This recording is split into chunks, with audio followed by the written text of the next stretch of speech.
আসসালামু আলাইকুম বন্ধুরা, কি অবস্থা সবার? কেমন আছেন সবাই? আশা করি অনেক অনেক ভালো আছেন। তো আলহামদুলিল্লাহ আমি অনেক ভালো আছি। তো আজকের নতুন একটি ভিডিওতে আপনাদের সবাইকে স্বাগতম। তো বন্ধুরা, আজকে আমরা যাব হচ্ছে হাটে। হাটে তো যাওয়ার কারণ হচ্ছে আমাদের প্রথমে যে কোয়েল পাখিগুলো নিয়ে আসছিলাম, তো সেই কোয়েল পাখির মধ্য থেকে বেশিরভাগ কোয়েল পাখি হয়ে গিয়েছিল ছেলে পাখি। তো সেই জন্য সেগুলোকে শুধু শুধু পালন না করে হাটে নিয়ে বিক্রি করে দিব।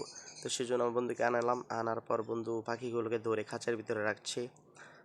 রাখতে রাখতে পাখিগুলো রাখছে এবং গুনছে। গোনার পর পাখিগুলোকে নিয়ে আমরা হাটে চলে যাব। তো হাটে যাওয়ার পর এক ভাইয়ের সাথে আমাদের পরিচয় ছিল, সেই ভাইয়ের কাছে এই পাখিগুলোকে দিয়ে দিব।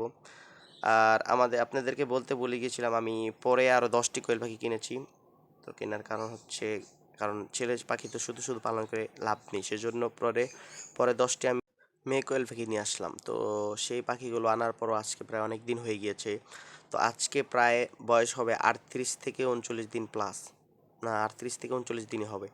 তো সেগুলোর আপনাদেরকে আপডেট জানিয়ে দেবো। সেগুলো যখন ডিম পাড়া শুরু করবে তখন আপনাদেরকে আপডেট জানাবো। আর এই পাখিগুলোকে নিয়ে আমরা এখন হাটে চলে যাব।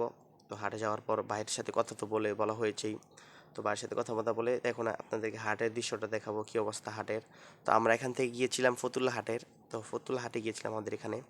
তো ফতুল্লা হাট আমাদের এখান থেকে খুবই কাছে, সেজন্য ফতুল্লা হাটে গিয়েছিলাম। আর আমাদের এই পাখিগুলো যখন নতুন ডিম পাড়া শুরু করতে পারে তখন আমরা আমাদের সেটআপে আরও কিছু কোয়েল পাখি নিয়ে আসতে পারি।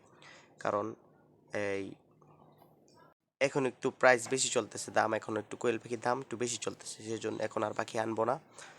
একটু শীতটা একটু কমলে তারপরে কিছু পাখি আনতে পারি।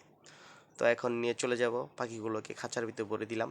তো ভরে দেওয়ার পর বন্ধু দেখতেছে আরও 4টা পাখি আছে। তো 4টা পাখি থেকে আমি আমি আমার জন্য 2টা পাখি রেখে দেবো, কারণ আমাদের যে 10টা ফিমেল পাখি আছে তার জন্য 2টা মেল পাখি রেখে দিব। 2টা নিয়ে তো এখন চলে যাব হাটে। আর এতদিন ভিডিও দিতে পারিনি কারণ হচ্ছে আমি খুবই অসুস্থ ছিলাম। অসুস্থ, অনেক ঠান্ডা এবং জ্বর ছিল, সেজন্য গলা পুরো বসে গিয়েছিল, সেজন্য আর ভিডিও দিতে পারিনি। এখন থেকে চেষ্টা করবো রেগুলার ভিডিও দেওয়ার জন্য। আর হ্যাঁ, যে আমরা যে পাখিগুলোকে সেল দিব, তো এই পাখিগুলো মাসাল্লাহ খুবই ভালো ওজন হয়েছিল, কারণ এই পাখিগুলো প্রায় 45 থেকে 50 দিন প্লাস হয়ে গিয়েছিল, সেজন্য মোটামুটি ভালো ওজন হয়েছিল। তো আমরা ভালো দামে বিক্রি করতে পারছি। তো এখন আপনাদেরকে হাটের দৃশ্যটা দেখাবো, যে হাটে আমরা গিয়েছিলাম, যে ভাইয়ের কাছে পাখিগুলো বিক্রি করেছি, তো সে ভাইয়ের একটু নতুন সেটআপটা দেখাবো। তো আমরা এই ভাইয়ের কাছে পাখিগুলোকে বিক্রি করে দিচ্ছি। ভাইয়ের কাছে আরও অনেক পাখি রয়েছে, পাখির সাথে মুরগি এবং হাঁস, আরও অনেক কিছু রয়েছে। তো আজকে ভিডিওটি এবং ভিডিওটি ভালো লাগলে অবশ্যই ভিডিওতে একটা লাইক করে দিবেন, আর আমাদের চ্যানেল নতুন হয়ে থাকলে চ্যানেলটিকে সাবস্ক্রাইব করে দিবেন। দেখা হবে নতুন কোনো ভিডিওতে। আজকের জন্য বিদায় নিচ্ছি। আল্লাহ হাফেজ।